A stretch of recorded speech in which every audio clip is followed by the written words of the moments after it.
Hi friends, സൂഷസ് paradise four ആനിമൽസിലേക്ക് എല്ലാവർക്കും സ്വാഗതം. ഇന്നിവിടെ നല്ല ശക്തമായ ഇടിയും മഴയൊക്കെ ഉള്ളൊരു ദിവസമായിരുന്നു. അപ്പോൾ എനിക്കിന്നൊരു ഉള്ളി വട ഉണ്ടാക്കണമെന്ന് തോന്നി. ഞാൻ അങ്ങനെ ഒരു ഉള്ളി വടയ്ക്കുള്ള പ്രിപ്പറേഷനിലാണ്. എനിക്കിന്ന് പെരുംജീരകം ഇല്ല, അതിൻ്റെ ഒരു കുറവുണ്ട്, എന്നാലും നോക്കാം.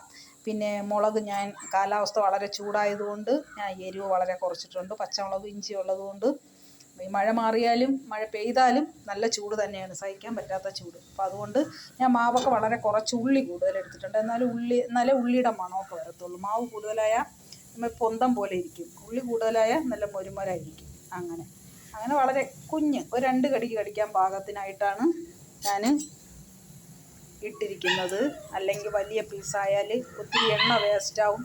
പിന്നെ ഉപയോഗിച്ച എണ്ണ ഞാൻ ഉപയോഗിക്കത്തില്ല, അപ്പോൾ അത് കളയേണ്ടി വരും.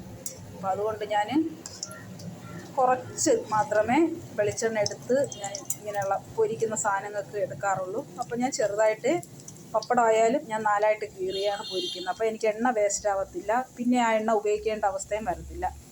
അങ്ങനെയാണ് ചെയ്തിരിക്കുന്നത്. അപ്പോൾ ചൂടോടെ ഉള്ളി വട കഴിക്കാനാണ് ഇന്നത്തെ പ്ലാൻ. എല്ലാവരും ഒന്ന് ട്രൈ ചെയ്യൂ. ഇൻഗ്രീഡിയൻസൊക്കെ എല്ലാവർക്കും അറിയാമല്ലോ. യൂട്യൂബ് നോക്കിയാണ് ചെയ്യുന്നതെങ്കിലും ഞാൻ എപ്പോഴും പറയുന്ന പോലെ ഞാൻ എൻ്റേതായ ശൈലിക്ക് മാറ്റി മറിച്ചൊക്കെ ഞാൻ ചെയ്യും. അവർ പറയുന്ന അതേപടിയൊന്നും ഞാൻ ചെയ്യത്തില്ല. അതിൻ്റേതായ വ്യത്യാസം എൻ്റെ തന്നെ ഉണ്ടാവും. ഓക്കേ.